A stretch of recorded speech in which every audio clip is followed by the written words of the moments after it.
Ողջույն Ռաֆայել։ Ողջույն Նարեկ։ Շնորհակալ եմ, որ ընդունել եք իմ հրավերը եւ մասնակցում եք իմ Creatix-ի ոդկասթին։ Այսօր մենք խոսել ենք քո մասնագիտական գործունեության մասին, որտեղից ես սկսել քո գործունեությունը, ստեղծագործական գործունեությունը, ինչ ընթացքում է եւ ինչ պլաններ ունես, եթե իհարկե դա ուզում ես կիսվես մեզ հետ։ Ես եմ շնորհակալ, որ հրավիրել ես։ Չեմ հասկանում ինչ ես հրավիրել ինձ, Ես ակասեմ։ բայց շատ շնորհակալ եմ, անկեղծ անսպասելի էր ու հաճելի շատ։ Ասեմ ինչ եմ կանչել։ Այո։ Ես միշտ մտածել եմ, փոքրուց մտածել եմ, որ որևէ մեկը ինչ որ մի բան որ ստեղծում է, բոլորը պետք է այդ մարդու մասին իմանան։ Մի քիչ վիճելի հարց է, որովհետև այսօր տեխնոլոգիաները լիքը բան են թույլ տալիս, որ մենք ստեղծենք ու շատ հաճախ նենց բաներ է ստեղծում մարդիկ, որ ավելի լավ է դրա մասին ոչ մեկ չիմանա։ Հա, համաձայն եմ, բայց դա նույնիսկ այդ պարագայում է լավ կլինի մարդիկ իմանան, թե ով է տվյալ օբյեկտ, որ ստեղծվել է, օբյեկտի հետևում կանգնած, հա, որ հասկանան, եթե նույնիսկ վատ բան են ստեղծել, կոպիտ ասած, այո, պախարակեն կամ իմանան առհասարակ։ Դու քո գործունեությունը, ստեղծագործական գործունեությունը սկսել ես Կավենից։ Այո։ Այսինքն դու ի սկզբանե, այո, ես ուսումնասիրել եմ։ Այսինքն դու սկսել ես հումորից։ Ուրախների եւ հնարամիտների ակումբ։ Այո։ Ես եթե խոսում ենք պատանեկության ժամանակներից, ավելի պրոֆեսիոնալ ժամանակ, որ կարելի է համարել պրոֆեսիոնալ ավելի, հա, դրանից առաջ թե ինչ ա եղել ավելի դպրոցական տարիներին, ինչ որ տենց մանկական բաներ էին ավելի շատ, բայց ինչ որ ստեղծագործական ջիխ, հա, կարելի է այդ բառը ասել, ստեղծագործելու հանդեպ հետաքրքրություն ունեցել եմ փոքր ժամանակներից։ Ես հիշում եմ, որ դեն 90-ականներն էր, 96, 7, 8 թվերը, երբ որ ես ծնվում էի։ Երբ որ դու ծնվում էիր, 3 տարի ծնվել եմ։ 7-ին եմ ծնվել, բայց 6-ից արդեն։ Դե ես, հա, արդեն 8-9 տարեկան էի ու գիտես ինչ էի անում, վերցնում էի այն հաստ 96 թերթանոց տետրերը, պոկում էի իրանց շապիկը, թողնում էի բուն այդ թղթայի մասը եւ ամսագիր էի պատրաստում։ Ասես ինչ-որ ուրիշ տեղերից նկարներ էի կպցնում, հրաշք տետր։ Չէ, հենց ամսագիր, լուրեր, նորություններ, ինչ-որ ժամանցային հոդվածներ էի գրում, հորինում էի ինչ-որ բաներ, ու հետո ստիպում էի, որ բոլորը կարդան դա։ Այդ ժամանակներից եւս սկսեց, բայց հետո որ հա ընդունվեցի համալսարան, ես իդեպ հպարտությամբ միշտ ասում եմ, որ ավարտել եմ Երևանի Վալեր Բրյուսովի անվան լեզվաբանական համալսարանը, որտեղ շատ բան է ինձ տվել այդ համալսարանը, ընդունվելով համալսարան, հենց առաջի կուրսում շատ ջրիկություններ էին անում, դե աղջիկներ էին սա, դից ուզում էի ուշադրությունը գրավել, շատ բան էր, շատ է ջրիկություն անում, աղջիկներից մեկը ասեց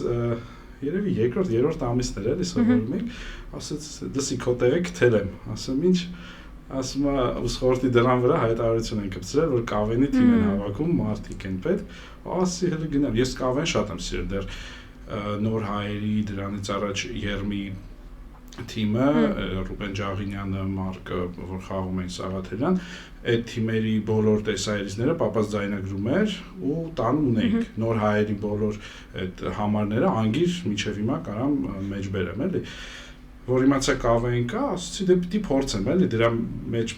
դրանով մեծացել եմ կոպիտ ասած, պետքա փորձեմ, ու գնացի Սուրոն էր այն ժամանակ ուսխորտի նախագահը, ասես նայեց ինձ, ասեց, օքեյ, գնա Կավենի թիմը հենա, գնացի, ասեց մեծ տարիքով, արդեն 5-րդ կուրսում, ասեց սովորող տղաներ են, աղջիկներ են, բան, ինձ դուրս չվերաբերվեցին, ասեցին արի քեզ ֆուտբոլային բանով, տերմինոլոգիայով, արենդայով տանք ուրիշ թիմ։ Վարձակալությամբ ուղարկեցին ֆիզկուլտ ինստիտուտի թիմ, որտեղ այնտեղ պետք էր ռուսերեն խոսացող եւ մի քիչ երկել իմացող մարդ։ Ու այդպես առաջին անգամ դուրս եկա բեմ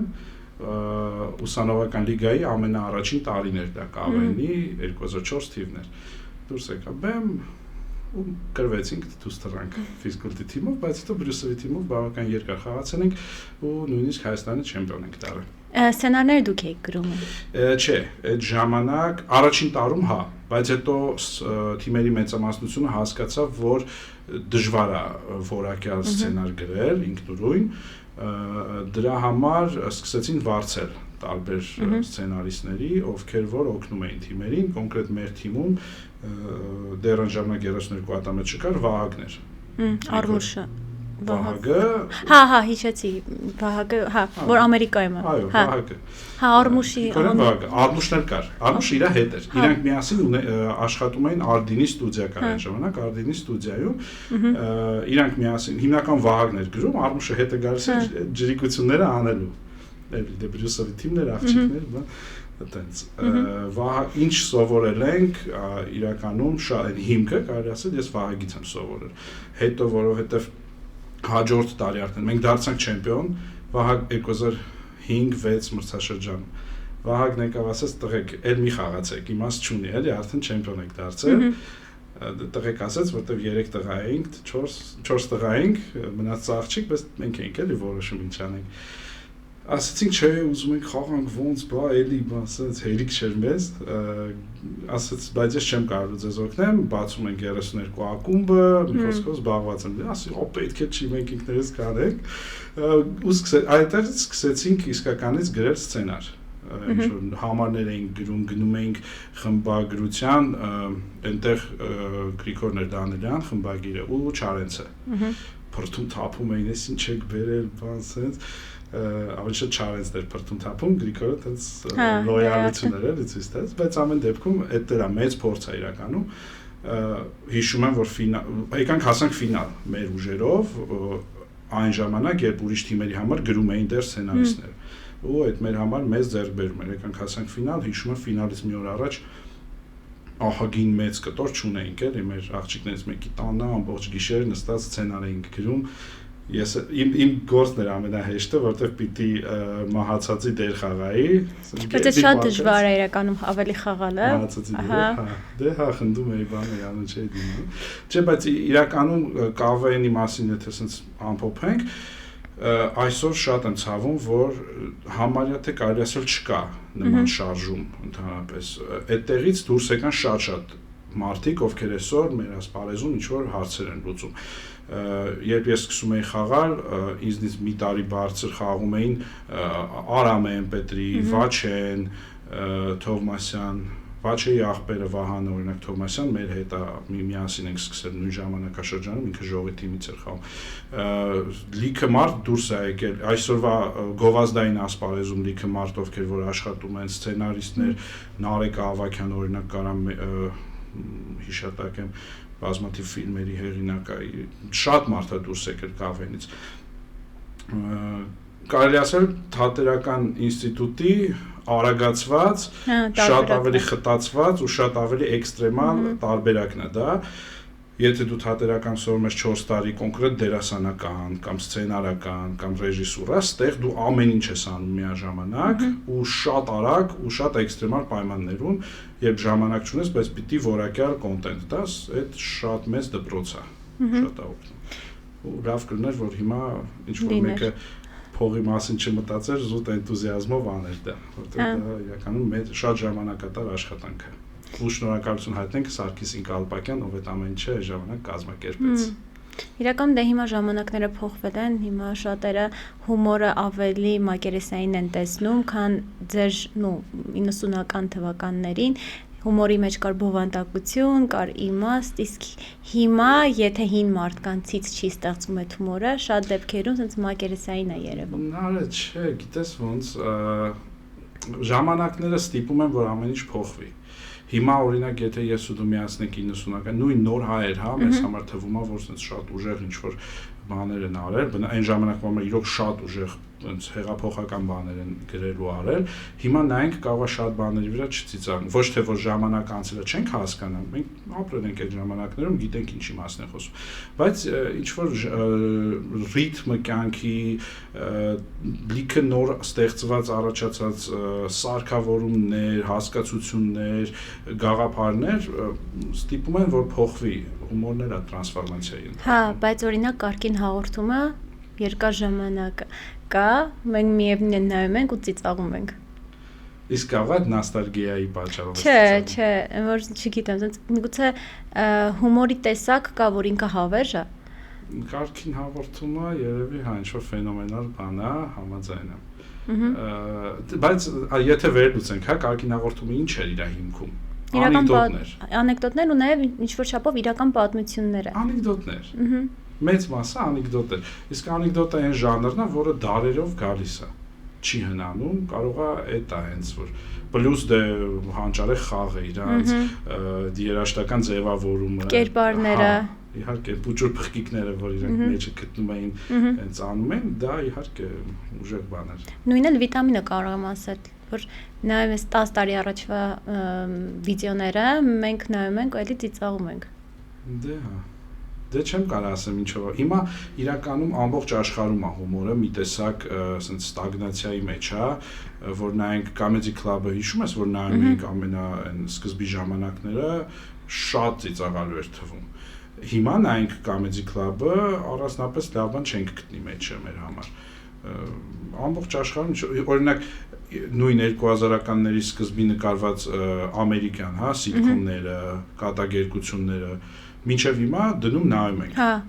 Բայց հիմիկվա նկարածները, նույն Հոլիվուդը, մի անգամ նայում ենք, ծիծաղում ենք, ասում ենք այդ չենք ուզում նայենք։ Չգիտեմ ինչ չեմ կարող, բայց շատ խորը ինչ որ անալիտիկ երևի դիսերտացիայի աշխատանք է պետք անել, որ հասկանանք ինչ է։ Մենակ սիթքոմները չէ, ինձ թվում է նաև երաժշտությունը, օրինակ Pink Floyd-ին դու միշտ հավերժ կրած լսես, նու այն մարդիկ, ովքեր որ սիրում են ռոք երաժշտություն։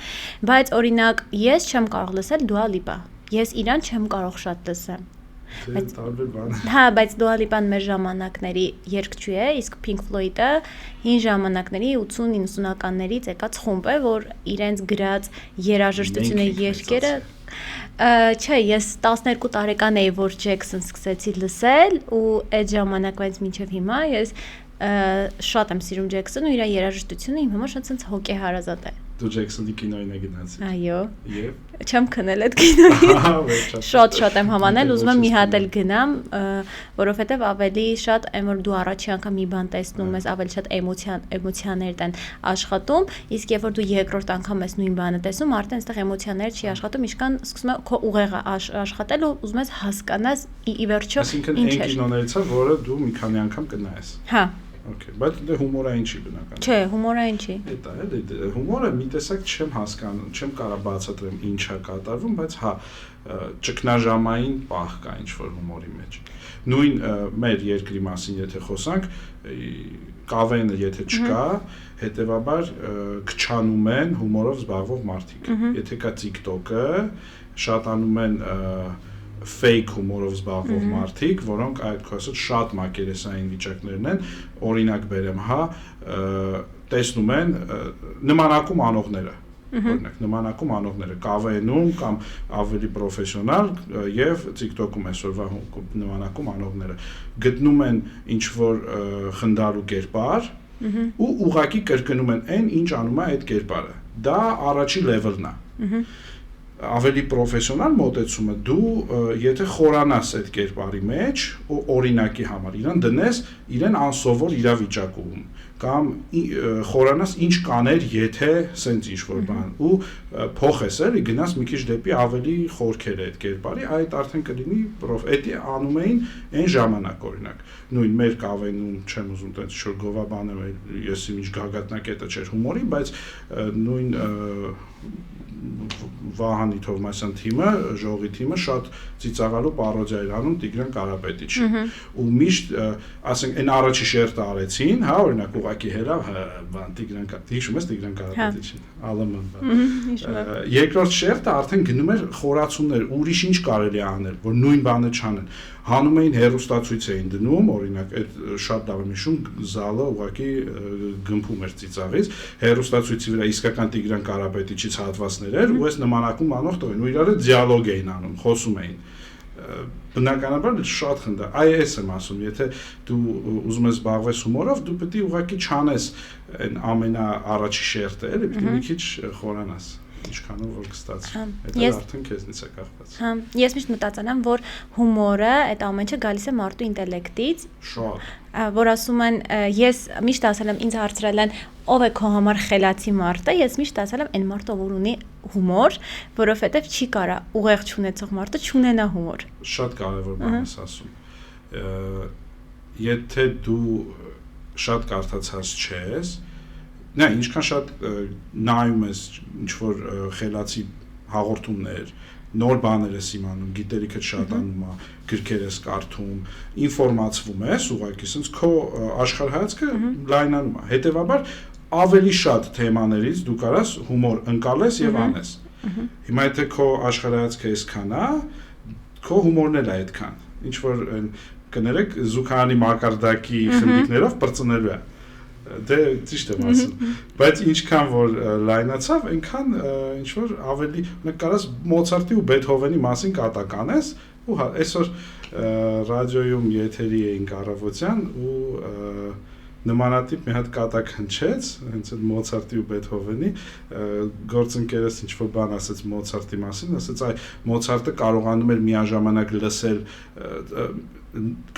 լսել երաժշտություն եւ միանգամից վերարտադրել այն, ասացի որ Մոցարտը հիմա լսեր մեր այսօրվա երաժշտության շատ ինչ-որ օրինակներ, հաստատ կուզենար դառնալ Բեթհովեն։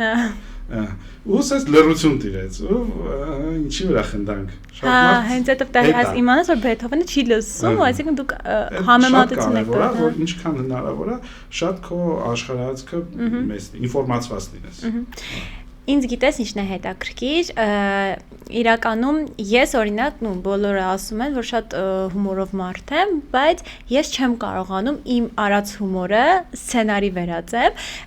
որ մեկ-մեկ ինձ ասում են գնա ստենդափ արա, որտեվ իրոք շատ խնդալ է քո պատմությունները, ասում եմ, հա, բայց ես չեմ կարող այդ ամեն ինչը գրեմ, խմբագրեմ, որտեվ եթե գրեմ, խմբագրեմ, դա նույնը չի լինի։ Ինձ հետաքրքիր է օրինակ քո մոտ այդ ոնց է այդ ամեն ինչը ձևավորվել, զարգացել, որ դու կարողանում ես քո այդ հումորը համ ասել ու նաև միաժամանակ դա գրի առնել։ Տարբեր բաներ է, այս մի հատ բան եմ հիշում, որ ոչ թե պատմությունը բոլորի հետ է եղել, ով խաղում է կավեն, ով նկարահանվել է հումորային ինչ-որ սկեչերում, ֆիլմերում, ցանկացած թե որ գիտես այս մարդը հումորիստ է, իրանց հետ հաստատ եղել է, երբ ուղղակի մարդիկ մոտենում են կամ ինչ-որ միջոցառման ժամանակ, ուղղակի մոտենում, ասում ախպեր մի հատ խնդալու բան պատմում, գնաք ձեր այդ կավեններում կանեք։ Այդպես չի լինում, էլի, դու չես կարող ուղղակի դուրս գաս բեմ ու սկսես հումորներ, այդ արդեն գալիս է պրոֆեսիոնալ մակարդակին, դու պետքա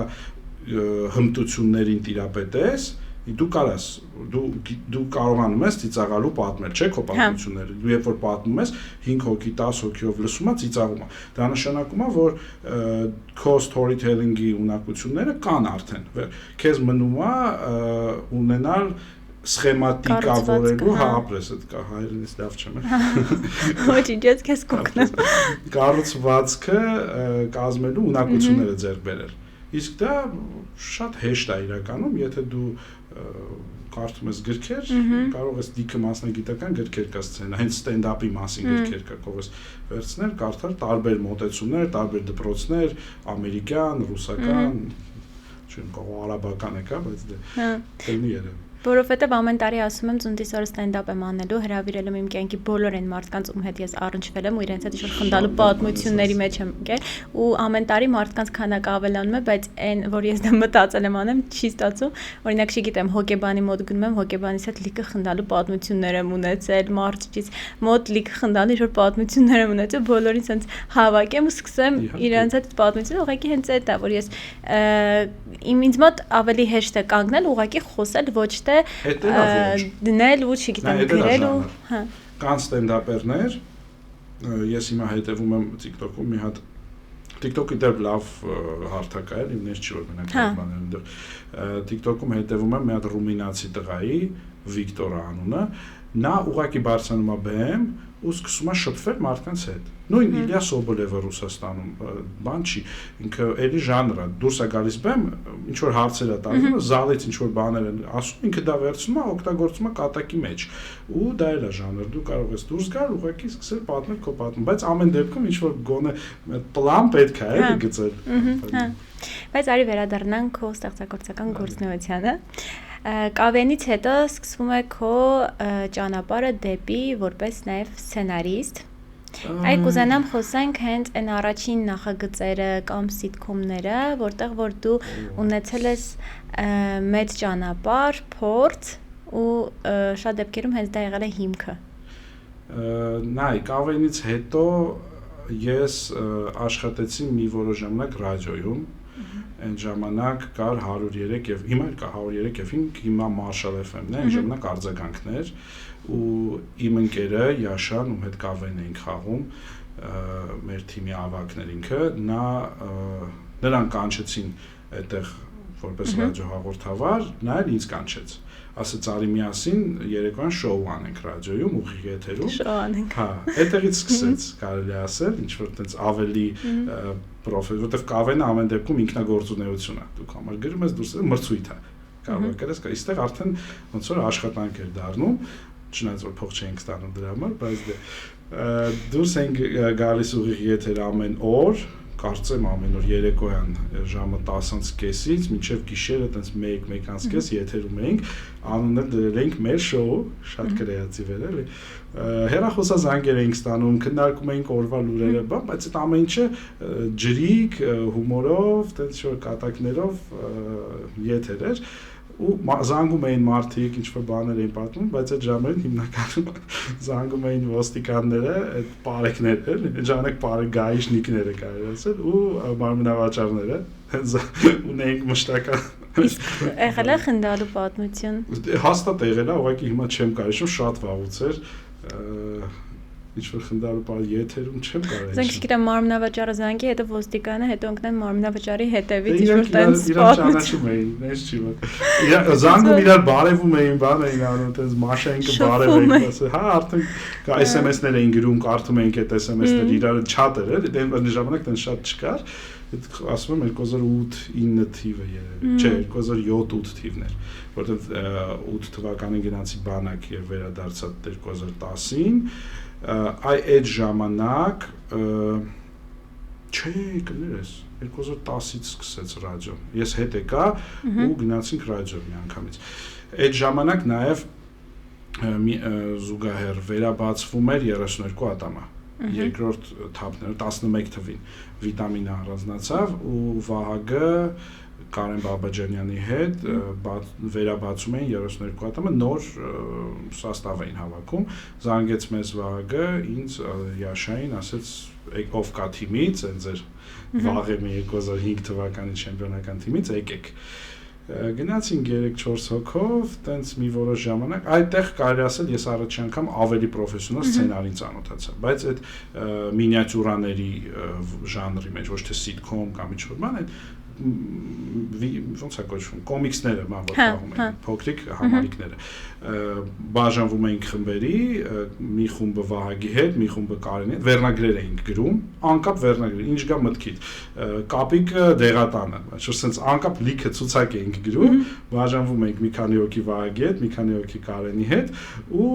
սկսում ենք այդ վերնագրերի ուղղությամբ մտածել որ խնդիկներ հորինել, բան, հետո գալիս ենք իրար ցույց ենք տալիս, որը որ աշխատեց, խնդացրեց կամ ինչ-որ մեկը հետո ավելացրեց վրան, բան։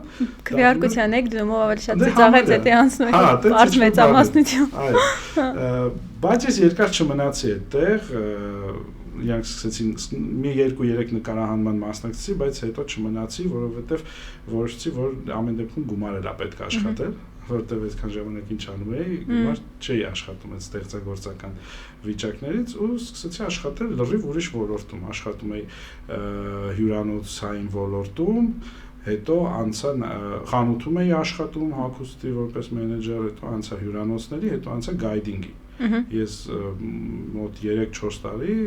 եղել եմ պրոֆեսիոնալ զբոսավար,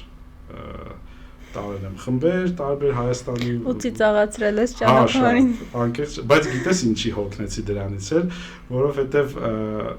սկզբից շատ հավես էր։ Որ գնում ես ինչ-որ բան ես պատմում, մի հատ խնդիկ ես ավելացնում, կատակ ես անում, մարդիկ ծիծաղում են, ասես անգլերեն ես դա անում, ռուսերեն ես դա անում, ասես, բայց հետո գալիս է մի պահ, որ դու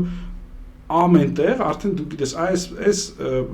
խաչմերուկից թեքվեցիր աճ, այս կատակն ես անում ստեղ։ Այն խաչմերուկից թեքվեցիր ձախ, այս ինֆորմացիան ես տալի, արդեն սովորական էր դառել, շատ sense ռուտինա էր, էլի։ Ասեցի, որ էլ չեմ ուզում սրանով զբաղվեմ, բայց շատ լավ գործ է։ Ես մեկ-մեկ կարոտում եմ դա, ընկերներիս հետ մեկ-մեկ տենց տանում եմ ինչ-որ հերավոր սարեր, ոտով քայլացնելու ու տենց դիքընկերներ եմ գործել։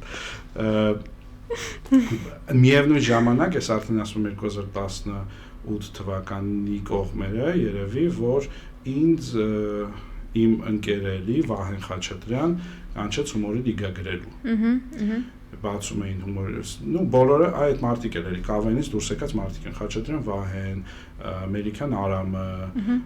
Արմեն Սուքիասյան պրոդյուսերները հումորի լիգայի այնտեղ լիքը տղաների հետ ծանոթացա ու աղջիկների ովքեր որ ինձնից հետո են կավեն խաղացել որտեղ ես չեմ հետևել հետո ինչ ա եղել բայց բարձվում է լավ էր տենց եղել է էլի ահագին մարդիկ այդտեղից դուրս են եկել ու հումորի լիգան կարելի ասել այդ կորիզի վրա ձևավորվեց Վահեն ու մնացածը կարողացան Արամ Ամերիկյան կարողացան հավաքել այդ բոլոր մարդկանց միտեղ այն որ կաստինգ բան էին հայտարարել, դե պարզ է գալիս էին ինչ որ մարդիկով ուզում էր զբաղվել հումորով, ոմանց մոտ չէր ստացվում, ասում ենք շնորհակալություն, ոմանց կարողանում ենք համախմբել թիմեր սարքել, բայց այն կորիզային թիմերը, չգիտեմ, հետևել ես հումորի լիգային։ Մի քանի Գոլֆ 3 կար, հետ տրիկ կար, ինչ որ sense թիմեր կային, որ հաղթում էին։ Ես թիմերի անունները չեմ հիշում, բայց հիշում եմ մարդկանց, օրինակ Նորոյին եմ հիշում։ Նորոյինը այդ գոլֆ 3 թիմն էր, Գևը Սահակյան հիշում ես, որ քաղաքական պարոդիաներ հա, հիշեցի։ Այդ բոլոր տղաները կավենից են եկել։ Ու իրանցով այդ պրոյեկտ անելը շատ հավես էր, մասշտաբային պրոյեկտ էր ու հենց այդ գոյություն չունեցող կավենի տեղը փակում էր ինքը ոնց որ։ Էլի մրցույթ, մի քիչ ուրիշ ֆորմ, ավելի շոու, ավելի ինչ որ տենց ժամանակակից ու ինքը հաջողվեց։ Սկզբից ոչ մեկ չէր հավատում այդ պրոյեկտը, ես էլ անկեղծ չէի հավատում, որ կստացվի, որովհետև նա առաջի 2-3 հաղորդմանը ասում է, «Ադե լավ, ավելի չգամ ես», ասած ինչ-որ, համ ձեր հետ աշխատում էի, համ էլ մի քիչ անկեղծ սկեպտիկ էի վերաբերվում, որ դժվար է շատ նման բան անելը։ Բայց իրանք այնց համառորեն արեցին ու ստացվեց, ասացի, «Ալավ, ես էլ եմ ձեր հետ»։ Ու դից միացա ստեղծագործական թիմին։ Դրա համար շատ շնորհակալ եմ, որովհետև այդ ամենապրոֆեսիոնալ փուլը իմ կյանքի երևի այդտեղից սկսվեց։ Տենց 3 սեզոն արեցինք հումորի լիգա, հետո դե բրծավ պրոյեկտը, վերջացավ ու ամեն մեկը արդեն բաժանվեց իր գործերով։ Ես ու Վահեն այնպես ստացվեց, որ հայտնվեցինք ATV-ում։ ATV-ում սկսեցինք անել Սկզբից մանկական հաղորդում էինք անում, կոչվում էր Մուլտաշխար, երեխաներ էին, պատմում էին մանկական հորինում էինք, կոպիտեսից, միայն իմանանք, թե ինչպես է Թոմը ապտակել ջերի իմ բան, ու մուզիկից կադրեր։ Բան տեսել եմ։ Մանկական հումոր էինք անում ինչ-որ, հավես էր իրականում, երեխեք հետ լավ։ Մինչև այդ երեխեքը մեծացան։ Երեխեքը արդեն մեծ ջաջաներ են երևի հիմա։ Հետո ATV-ում արեցինք մի նախագիծ, որը կոչվում էր Հարսուս Կեսուր։ Հա։ Անահիտներ Կիրակոսյան եւ հումորի լիգայից մեր գորը, որը Ջեմա Տատիեր։ Հա, հիշեցի։ Այդ պրոյեկտը արեցինք, մի սեզոն գնաց, ինքը չգիտեմ ինչ ժանրա, խոհանոցային սիտկոմ կարելի ասել, չգիտեմ դες կենցաղային հա գոյություն, որտեղ ինքը չէ խոհանոցային հաղորդում էր իրենից ներկայացնում, այսինքն ինչ որ բան էինք պատրաստում։ Հետո գալիս էր հյուր, փորձում էր դա, ասում էր ով ավելի լավ սարքի հարսը, թե սկեսուրը։ Բայց միևնույն ժամանակ այդ ընթացքը, որ իրանք պիտի որոշեն ինչ պատրաստեն, գնան խանութներով առևտուր անեն, դա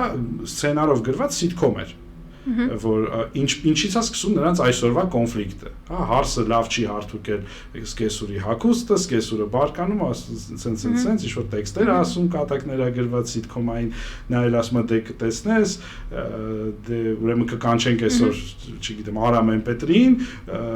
տեսնենք ով ավելի լավ նրան կկերակրի, չսենց տերի։ Ես միշտ իմացել եմ, որ այդ իրանք են հորինում կամ իրանք են ստեղծում, բաստորեն դրա հետևում մի սցենարիստներ կան, հա։ Ինչ որ ոստիկան էինք, հիշում եմ դերասանը չէինք կարող վերել, բյուջեն շատ սահմանափակ էր, ես ու Վահեն տենց մասկաներ էինք հագնում, զենքերով մտնում դուրս էինք, անկապ ինչ որ բաներ էինք, շատ հավես էր։ Կարելի ասել առաջին անգամ տենց սիտկոմին որ հպվեցի դա էր ու հասկացա, որ ես դա սիրում եմ։ Ես շատ եմ նայել սիտկոմներ, հիմնականում ամերիկյան, Ռուսականներ եմ շատ նայել, ինչի՞ չէ, TNT սիթքոմներից նույն Ունիվեր, Սաշա Տանյա, բանը, Ինտերնի, բայց ավելի այն ամենասիրած այնց շաբլոն թողնչի, բայց ամենասիրած սիթքոմը Friends-ն է։ Հա։ Friends-ի համար ես չգիտեմ, որ գնա ինչ-որ TV-ով, ամեն ինչ ստոպ կտամ, կգնամ, թեկուզ 800,000 անգամ տեսել եմ։ Անդադ հետ եմ տալիս նայում եմ, հիմնականում անգլերեն եմ նախընտրում, որտեվ ամենաճիշտը այդ կատակների ման տեսանկյունից դա է։ Ու այդ ունենալով այդ բագաժի մեջ ու նաև այս սիթքոմը ասած կպնելով, որ հասկացա, սպասի, այստեղ որ սենց եմ գրում, հետո սենց եմ գրում, այս երրորդը խնդալու կատակ է ինչ-որ ստացվում, իրանք է դա խաղում են, ավելի այդպես կենթանանում են քո բառերը, քո դեմը, ստացվում է, որ դուրս գալիս է դա, ես կարողանում եմ դա անել։ Հետո եկավ մի պահ, երբ ես սկսեցի աշխատել Տիգրանի հետ Գալստյան, ում հետ մինչև օրս աշխատում եմ, էլի նույն հումորի լիգայից, նույն կավենը, ինքն էլ անցավ շատ մեծ ճանապարհ կավենով, եթե ես խաղացել եմ Հայաստանում միայն ու միշտ իմ երազանքն ա եղել ինչ-որ գնալ այդ Սոչի ֆեստիվալը տեսնել, ինքը այդ ամեն ինչը մի 1000 անգամ տեսել է, խաղացել է ռուսական տարբեր բեմերում, մեծ հաջողությունների ա հասել Մոսկվայում եւ այլն, տարբեր թիմերով էլի Հայաստանից գնացած սկզբից Արցախից էին թիմ հավաքել, հետո այստեղից Երևանից էլ նաև մարդիկ նրանց միացան, այտենց լուրջ կավեն են խաղացել, շատ ավելի լուրջ, քան ես։ Ու մենք հումորի լիգայում շատ մտերմացանք Արցախի հավաքականի թիմներ նրանցը։ Հասկացանք, որ շատ ենք միանման մտածում։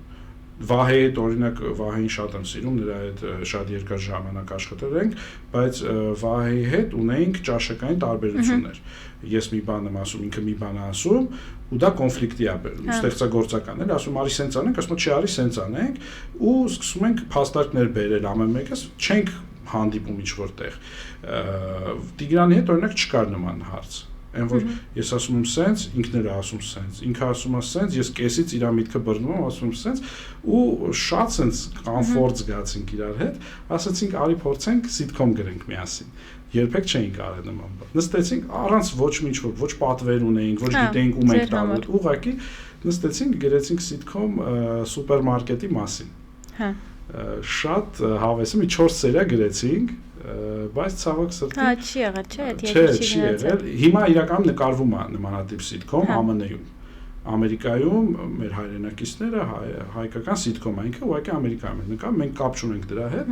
բայց շատ ափսոս է, որ մի 5-6 տարի առաջ մենք մտածեցինք նման բան, բայց այդտեղից սկսվեց ամեն ինչ։ Եթե մենք դա չանեինք, ես այսօր չէի լինի օրինակ Armenia TV-ում։ Պատմեմ։ Իհարկե։ Սուպերմարկետ սիթքոմը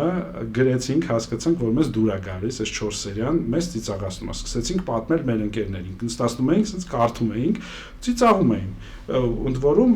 ասպարեզի մարդիկ էին։ Ինչ-որ բլոգեր Անին Արզումանյան օրինակ մեր լավ ընկեր է, իրանք կարդացինք, խնդաց, ասաց հա ես նույնիսկ խաղամ հաճույքով այս սիթքոմի մեջ։ Սկսեցինք փնտրել մարդ, ով սա կնկարի։ Մի քանի ռեժիսորի հետ հանդիպեցինք, տարբեր բաներ ասեցին, ինչ խորհուրդներ տվեցին, բայց հիմնականում հասկացանք, որ հավանում են։ Այսինքն այն ինչ մենք գրել ենք, կարա գոյություն ունենա։ Կրինջ չի, էլի այսօրվա լեզվով ասած։ Ու դրա շնորհիվ մեզ կապի հանեցին չեք հատը Գարիկ Մարտիրոսյանի հետ։ Հա շատ այսպես Armenia TV այսպես ենք հայտնվել ինչ որ ձևով սուպերմարկետի միջոցով եղավ հետեւյալը որ մի հատ տղա լսեց այդ սիթքոմի մասին շատ էինք պատմել էլի ասաց տղաներ ես Մոսկվայից եմ եկել եկեք ձեզ ճանաչում եմ Գարիկ Մարտիրոսյանին աշխատել եմ TNT-ում կամեդիում եւ այլն եկեք ծանոթացնեմ թող ինքը ասին դե հա ոնց Գարիկ մա լեգենդը մեր մանկության պապայից հետո իրան էինք էլի ամենաշատ սիրում հանդիպեցինք Գարիկի հետ ժամադրվեցինք ավելի ճիշտ Գարիկ եկավ Ռոբի Մարտիրոսյան եւ Բաբախանյան Դավիթի հետ այսինքն TV տնօրենը, TV ստեղծագործական պրոդյուսերը եկան մեզ լսելու, դե Ռոբը մեզ տես ճանաչում էր, հերակա, ու հերակա չէ, գիտե, Ռոբը շատ է տիրապետում ասպարեզին, այն ամենա քիչ պրասմոտր ունեցող, բայց մի քիչ հումորով զբաղվող բլոգերին էլ այսօր գիտի ինքը, չգիտեմ ոնց, բայց ինքը այդ ամեն ինչը գիտի։ ու շատ ծիծաղալու դեպք եղավ, այս տղան ներկայացնում է, ասում է Գարիկ ջան, Դավիթ ջան, Ռոբ ջան, ուրեմն ծանոթացեք Տիգրանն է եւ Ռաֆայելն է, Ռոբը ասաց ախպեր, ասում հա,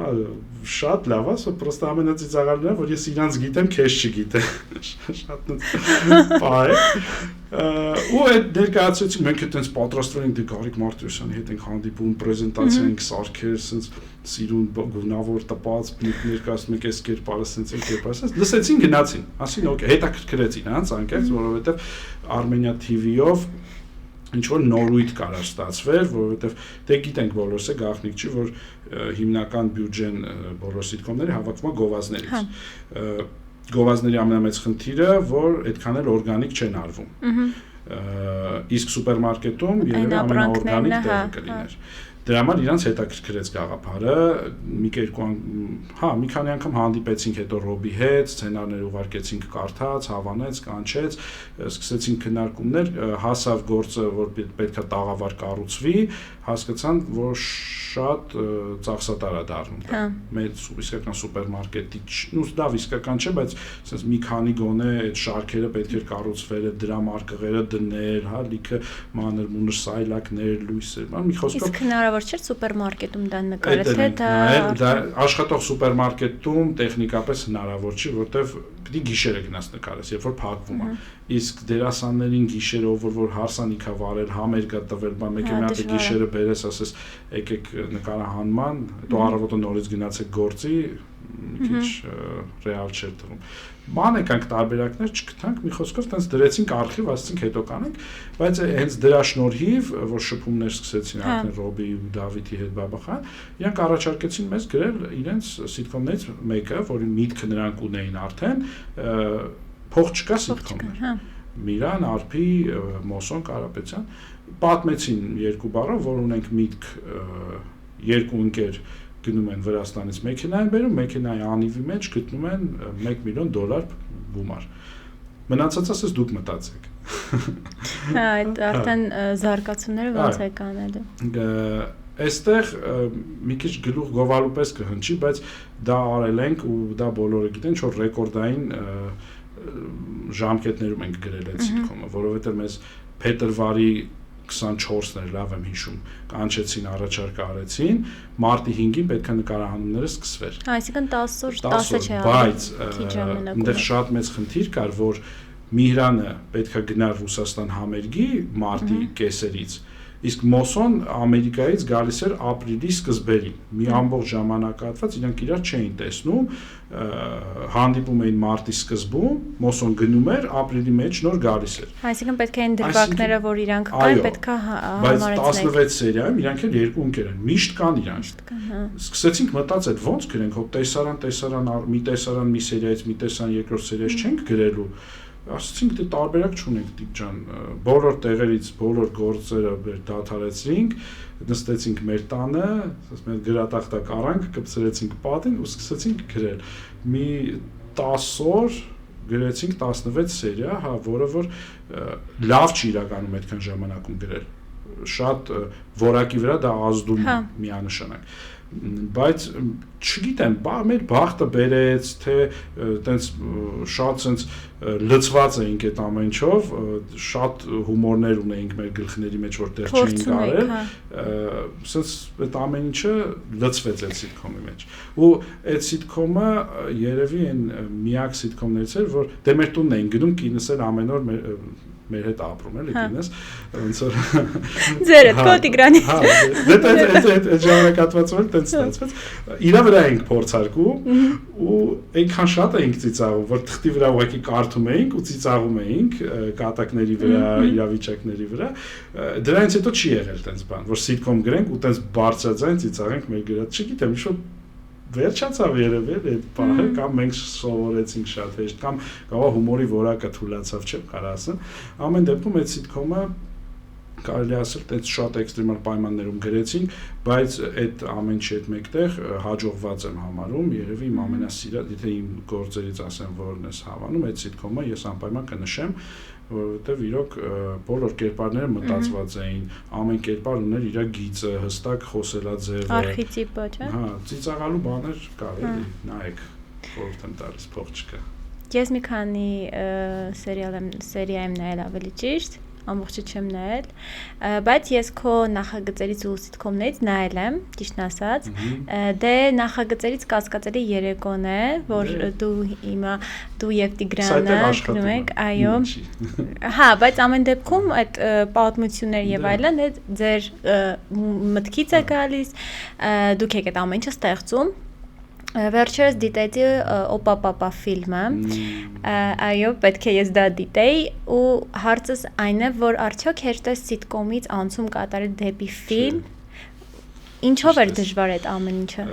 Նայ, սիթկոմում դու ունես հստակ սխեմա, որ պետքա լցնես հումորով շատ։ Պետք է խիտ հումոր լինի, ինչքան խիտ, այնքան ավելի ստացված, այսինքն եթե դու նայես սցենարի էջին, երկխոսությունը գրած, պետք է գոնե ամեն երրորդը կամ ամեն չորրորդ այդ տողիկը դերասանի ասած տեքստի հումոր լինի։ Մենք սմայլիկներ ենք դնում սիթկոմի սցենարի մեջ, որ դերասաններ հասկանա, որ սա հումոր է, մեկ-մեկ պետք է լինի, որ դերասանները հասկանա, որ դա հումոր է, եւ մոնտաժողը, որ տեսնի, որ այստեղ ծիծաղ պետք է դնել։ Հա։ Մենք սովորենք, որ պետքա խիտ գրել, լիքը կատակներ, հիմա լավ, վատ, ուժեղ, թույլ, պարզա չես կարող, հնարավոր չէ, այտենց մարդ երևի չկա, որ կարա ամբողջ սիթկոմի սերիան շատ ուժեղ ծիծաղելի կատակներով գրի, բայց փղկիկներ, մենք այդ տեսանի մեջ երկու հատ լավ կատակ, ասենք, լրիվ բավարար։ Հիմա մեզ առաջարկեցին գրել օպա-պապա ֆիլմի սցենարը, ես էի Տիգրաններ նույնի ընկերը եւ մեզ միացավ այդտեղ ծանոթացանք եւ շատ մոտիկացանք էլի ընկեր համարեմ Վարուժան Գալտակյան անունով երիտասարդ։ Մենք սկսեցինք սիթկոմային մտածել։ Հա, որ ունենք սյուժեն մոտավոր գծել ենք ինչ պիտի լինի, սկսում ենք գրել, ասես գրում ենք կատակ, գնացինք թենիս խաղայք։ Հա, պինգ-պոնգ, դա իրոք կոչվում է պինգ-պոնգ, տպ կատակ։ Սպորտաձև փոխվեց։ Այո, հասանք տեղ, գնացինք տղաների հետ առաջին դրաֆթը տենց գրել ենք, մեզնից գո տղեկ նենց խնդալու բաներ են գրել, կարծում եք, հա, խնդում են, բայց իսկականից ոնց որ մեծ սիթկոմ ենք գրել մի հատ։ Հասկացանք, կարդալուց հետ իր տղեկն էլ նույն Գորը Գրիգորյան, Գորը Գրիգորյան ռեժիսոր, պրոդյուսերները բոլորը լսում են, վրոձի ծիծաղալու է, բայց Ինչի, կինոյոտ չի, քննարկեցինք, ահագին, էլի կոնֆլիկտայինոտ իրավիճակներ, ստեղծագործականը տենց է, քանի որ ճաշակի հարցերը, ուրիշ ձև ես մտածում, ես ուրիշ ձև եմ մտածում, էլի նույն այդ աշխարհայացքների եւ կրթվածության եւ որտեղ ամեն ինչ մտքի ուղղից է գալիս։ Չկա միանշը, մաթեմատիկա չի, որ ասես 2 գումարած 4-ը չես կարող վիճես։ Այստեղ կարաս վիճես դրա համար, բայց այդ եթե պրոդուկտիվ է կոնֆլիկտը, դա միայն լավ հետևանքներ ունենալու։ Ու այդ խոսակցության ընթացքում, որ եկեք սենց անենք, այն մեկը սենց անենք, եկանք հասանք ինչ որ մի միասնական հայտարար։ Գնացինք երկրորդ դրաֆտը գրեցինք ու տեսակ այն ինչ որ էկրանին էր։ Հա, որովհետև ֆիլմում նաև հուզական պահեր էլ կար, ինչը որ ինձ մոտ պետք է լիներ, որ ինքը լրացներ ամեն ինչ, բալանսի բերեր ֆիլմը։ Ես ասեմ, այդ դրամատիկ պահերը մեզ մոտ դժվար է ստացվում։ Իրանք կարող է մի քիչ պրիմիտիվ թվան նայելուց, իրանք կարող է մի քիչ sense ոնց որ արհեստական sense ասեմ մենք հատուկ չենք արել դա մենք միշտ հումորի մեջ ենք եղել մեր համար դժվար է ինչ որ դրամատիկ կտորներ գրելը բայց դե կսովորենք օրինակ եղել է դեպ մեզ առաջարկել են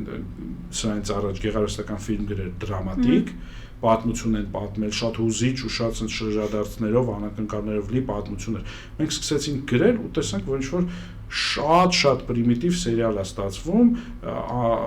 արդար ազնիվ գտնվեցինք, ասացինք կներեք, մենք սա չենք կարող գրենք, եկեք մեր վրա հույս մի դրեք։ Բայց ֆիլմում կար հուզական պահ, բայց այդ հուզական պահի մեջ կար հումոր, ասեմ, որ պահն էր, երբ որ գլխավոր դերասանները համբուրվում են ու երեխան աստիճանում Հա, այդ երախեն հա ուսերին էր, այդ պահը ինքը հուզական էր, բայց իր մեջ հումոր էլ կար, որ այդ երախեն այդ կադրն էր, դե ոչ մի խոսք չկար, բայց այդ կադրն էր հումորային։ Այդ կադրը լրիվ ռեժիսորական լուծում է։ Ահագին բան կա, որ Գորն է դրել դրա մեջ։ Այդ կադրը, որ աչք է բացում է, այդ Գորնը առաջարկել, շատ լավ եմ հիշում, հենց սցենարը քննարկելու ժամանակ, ուզում եմ ասես մի հատ կադր, որ իրանք համբուրվում են, երեխեն աչքերը բացում է, հասկանում է, որ համբուրվում են, փակում աչքերը, որ չխանգարի։ Okay, թույն կադրը, իսկ այդ աստիճանով, որ անցնում են, այդ էլա Գորը, այդ աստիճանը ընդհանրապես սցենարում չկա գրած։ Այդ ընդեղ եղել է այդ աստիճանը, ասել նո խնդալու է, եկեք ենթադրում եմ, չգիտեմ, եկեք թող այս երկու կերպարը դրանով անցնեն ու այդ էլա հենց այդ ձեռագիրն է ռեժիսորի, որ նենց անի, որ հավաքի։ Հա, ինքը բալանսավորում է, դրաման եկավ, մարդիկ վայ, բասես։ Բայց մեկը մի հատ փղկիկ, որը որ սս գցում է տեղը ու ընդհանուր զգացողություն է կոմոդ լինում, վայ, այս ինչ լավն էր։ Որտեղ եթե մենակ դրաման լիներ, կասի դա դե հա, լավ, օքեյ, շատ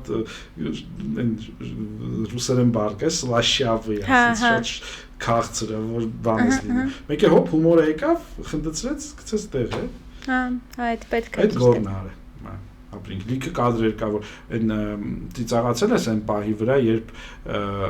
գլխավոր հերոսը գործ է անում, իսկ երեխան ինչ-որ մի հատ ձյաձի հետ նստած սուրճ է խմում։ Հա, այդ շատ ծիծաղալու էր։ Այդ Գորի գտած կադրն է։ Այդ շատ ծիծաղալու էր։ Դες բան չի հնարավոր չի գրել դες բան։ Շատ ծիծաղալու էր։ Չես կարող գրես կոլաժի մեջ երաժշտության ներքո գլխավոր հերոսը աշխատում է, իսկ տղան նստած սուրճ է խմում մի հատ ձյաձի հետ։ Կարդալն ասես չես գրել եղբայրսի ոնց, բայց երբ որ այդ պահին գալիս է ու ինքը նկարում է, հաշված։ Իրականում ինչու եմ ծիծաղել այդ պահի վրա, որովհետև երբ որ իմ մասով ասեմ 16 տարեկան էինք, ընկերներիս հետ տուն էինք գնում, ծնունդիս օրն էր, 6 աղջիկ ենք ու 2 տղա ընկերներով գնում ենք, մեկ էլ տեղ ես լեննականցի եմ ու տեղ 2 տղա մեքենայի միջից սկսեցին բարձր վատ բառեր ասել մեզ։ Մենք փոքր ենք, 16 տարեկան ենք, մեկ էլ տեղ իմ տղա ընկերները մոտեցան իրան ու սկսեցին իրար ծեծել, բան մեկի դեմքին խփեցին, ինի պարկեց պոլերին։ Խնդալու պատմություն է, չէ՞ պատմում։ Չէ, սի լուրջ է, իրական լուրջ է։ Չէ, հեսա ասամ խնդալում որն է, սա իրոք լուրջ է, ամեն ինչը խփում է մեկի աչքն է տեղ թափում, մի հատ կաշմար վիճակ, ու տեղ ես մոտենում եմ, ասում եմ, բա դուք հայ եք, հային կխփի, քրիստոնյան կխփի ու կոնկրետ կռիվա, հեսա այդ խնդալու չի, տղա ընկերներից մեկի պապան է գալիս մեքենայով տեղ բան ճռուցնում է, ելնում է այդ տղաներին է ծեծում, այս տեսարանում մի հատ հետևը տղա կանգնած, պպզած, սիմիշկայա բանանում։ Արևածաղիկը ուտում, ասենք այդ կադրը, որ եթե կինո նկարեն, այդ ամեն ինչի մեջ ինքը տեղ պպզած այդ էր անում, այնքան խնդալու էր, ու տեղ բոլորը մի պահ տեղ նայեցին այդ մարդուն, որ իրանք էլ սկսեցին ծիծաղել, որտեվ իրոք շատ խնդալու էր այդ դեպքը ու հետևի այդ տղան ու պատկերացրու Գյումրի լեննականյան վիճակներ, դրա համար այդ կադրը որ տեսա, ես ինձ հիշեցի։ Պապա ֆիլմով ես հպարտանում եմ անկեղծ, այ հիմա ես հասկանում եմ, որ ինչ-որ շատ մեծ բանի եմ կպել, sense թեթև, ուրախ եմ, որ այս ֆիլմը ստացվեց նենց ոնց նախատեսված էր, մի բան էլ ավելի լավ ստացվեց, լսել եմ բավականին շատ դրական արձագանքներ, բացասական, որ ասած ասեմ ինչ-որ մեկին դուր չի եկել, չեմ լսել։ Լսել եմ քննադատություններ առողջ, որ այստեղ կարար սենս լիներ, այնտեղ կարար, օրինակ շատ լավ ընկեր Նարեկ Մարգարյան, կոմեդի, ճիշտ բան է ասում, ասում է ինձ չբավարարեց երեխան։ Հա, մի քիչ ավելի շատ չէ, ասում շատ լիներ։ Համով երեխա էր, ասում որ կադր երեխու նայել ենք, կամ ծիծաղել ենք, կամ հուզվել ենք, ասում մի քիչ ավելի շատ լիներ, ավելի ոնց որ բավարարված կզգայի։ Մարդկա եղել է ասելա, որ այդ չարագործները, գյուղապետու այն մարդիկով ուզում են այդ շենքը առնեն ու գցում են էնձի վրա, իրանք ուշ են հայտնվում ու շատ արագ վերջանում են։ Էլի համաձայն եմ, չեմ կարող ոչ մի բան ասել, բայց ընդհանուր առմամբ դրական կարծիքները լավն են, որովհետև հուզիչ եւ ծիծաղելին իրար հետ միախառնված է, ինչ որ ասելիք կա մեջը, որ դու նայելուց սկսում ես ինչ որ բաներ քո վրա վերցնել, ասում ես հա բայ իրան տղուս սիրեմ մի հատ բան չսենց ու վերջում էլ այդ մտքերի ժամանակ էլ մի հատ ծիծաղելու ձևով պրծնում է, հիշում ես ոնց է ավարտվում ֆիլմը։ Մի րոպե հեսա հիշեմ։ Ոչ չեմ ուզում անել։ Հա, չէ, մի րոպե հիշում եմ։ Որ դուրը ծեծում են, նստած են լավ։ Հա, որ ուրիշ տղա է ունեցել, հա, էդի, որ լավ sense ոնց որ ինքը սիրում վերջակետ է, դու որ ծիծաղում ես, ժպիտը դեմքիդ լույսերը վառվում են, դա նշանակում է, որ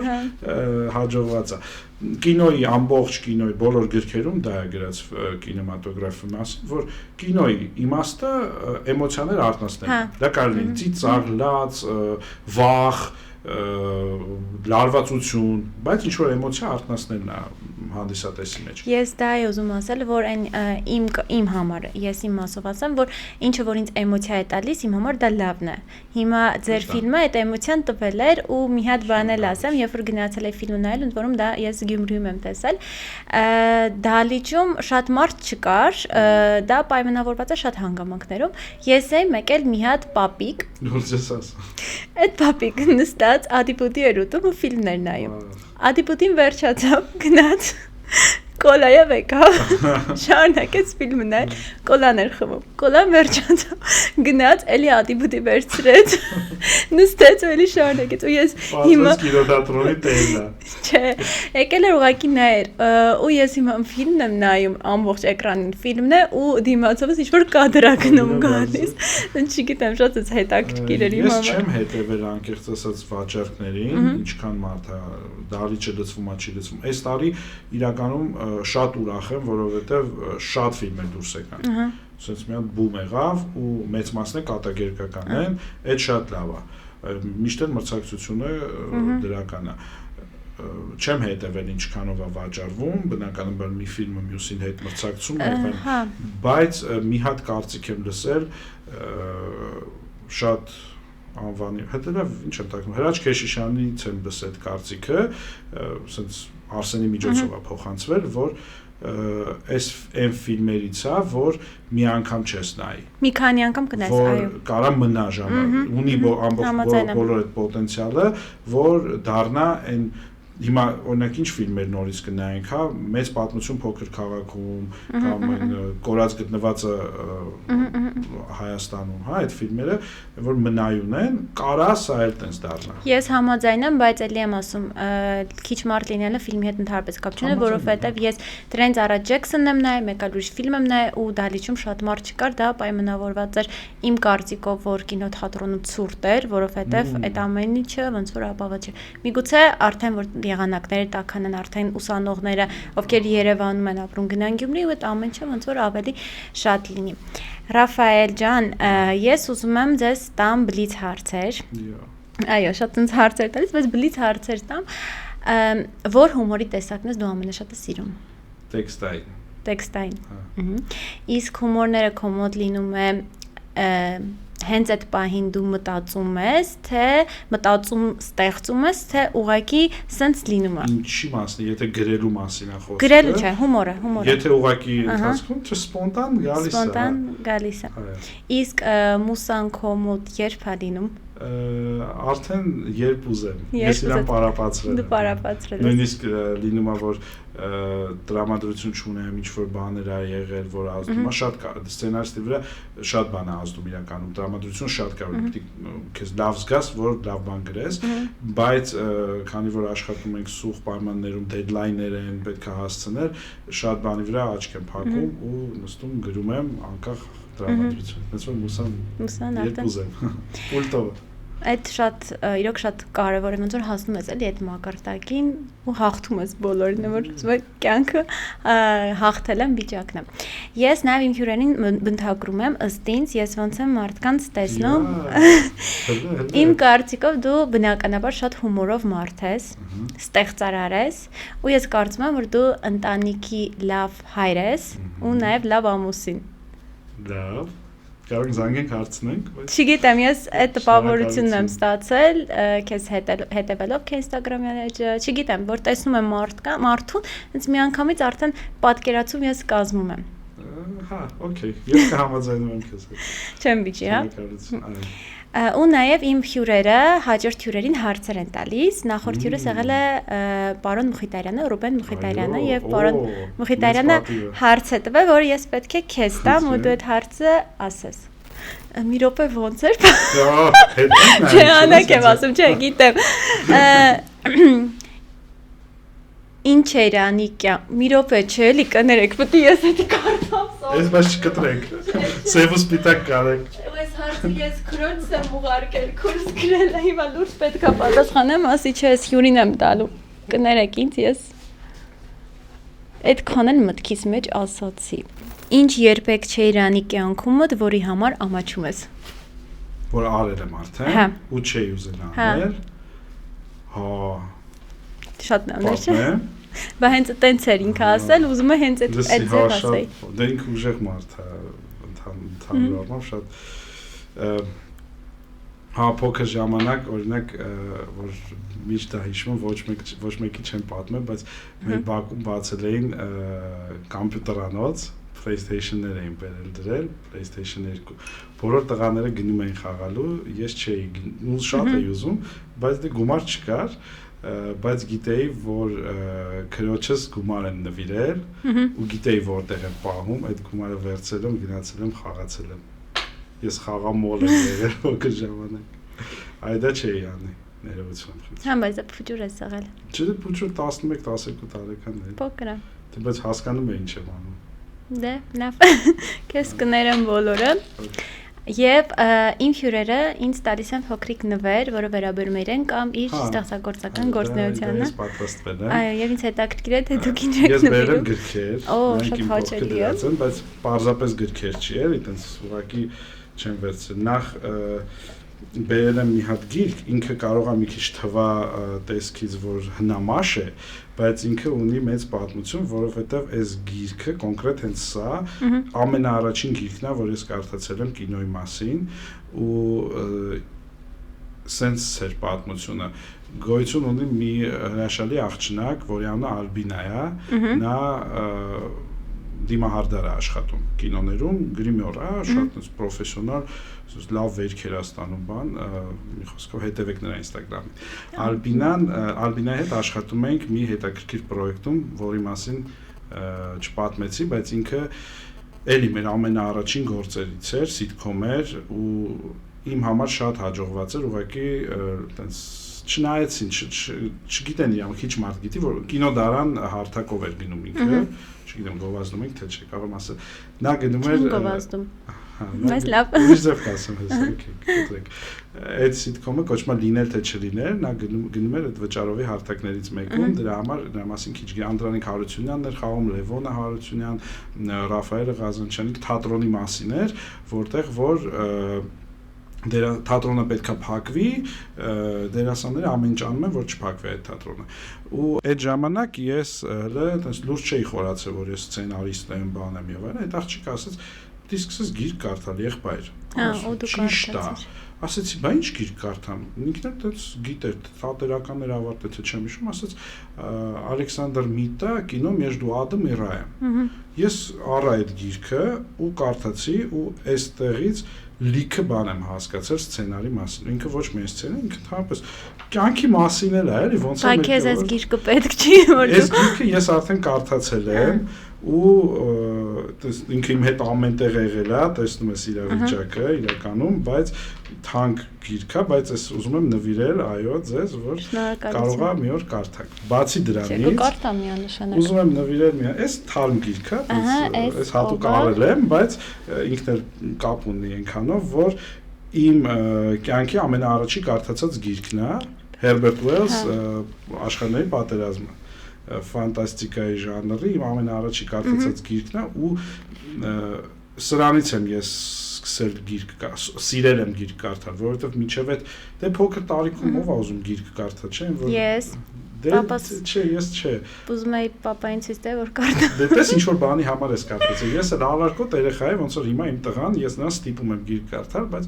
Տենց դեռ չեմ հետաքրքրել։ Իսկ այս գիրքը ես գտատուն ու ուղղակի դրած էր վայնա միրով sense, բայց հին վերսիան էլի ոչ թե սա։ Տենց հետաքրքրեց վերնագիրը, ոնց կարա աշխարհները կռվեն իրար հետ, ման այդ ինչ ա հələ։ Բացեցի, սկսեցի կարդալ ու տենց ընկղմվեցի ու հասկացա, որ գրքերի մեջ լավ բաներ են։ Այո։ Դրա համար այս գիրքն եմ ուզում նվիրել։ Մերսի շատ, շնորհակալ եմ։ Մերսի շատ։ Եվ կուզենամ վերջում ասեք տակ այն հարցը, որ ես պետք է իմ հաջորդ հյուրին տամ։ Կապումի ողա ձեր։ Չէ, չեմ ասելու։ Ես ուզող հարց ունեմ, որ չեմ գտնում պատասխանը, կարող է հետո նայեմ ձեր եթերում տեսնեմ։ Ցանկացած ստեղծագործող մարդու կյանքում քննադատությունը միշտ կա։ Եթե դու ինչ-որ բան ես ստեղծում, բնականաբար կհայտնվեն մարդիկ, ում դա կարա դուր չգա կամ ինչ-որ մինուսներ գտնեն դրա մեջ։ Ինչպես ճիշտ վերաբերվել քննադատությանը, եթե այն կոնստրուկտիվ չի, եթե այն միտված չի քեզ օգնելու, այլ փնովում են, այլ ոչ adekvat մինուսներ են գտնում, ոնց քեզ տիրապետես կամ ինչ գործողություններ ձեռնարկես։ Շնորհակալություն։ Հետո դուք հարցի պատասխաններ կտեսնեք։ Շնորհակալ եմ։ Շնորհակալ եմ։ Հավեսեր։ Շատ շնորհակալ եմ Ռաֆայել ջան։ Չմոռանաք հետևել Buzz TV YouTube-յան ալիքին Critics-ի հաջորդ նոր ոդքասթները դիտելու համար։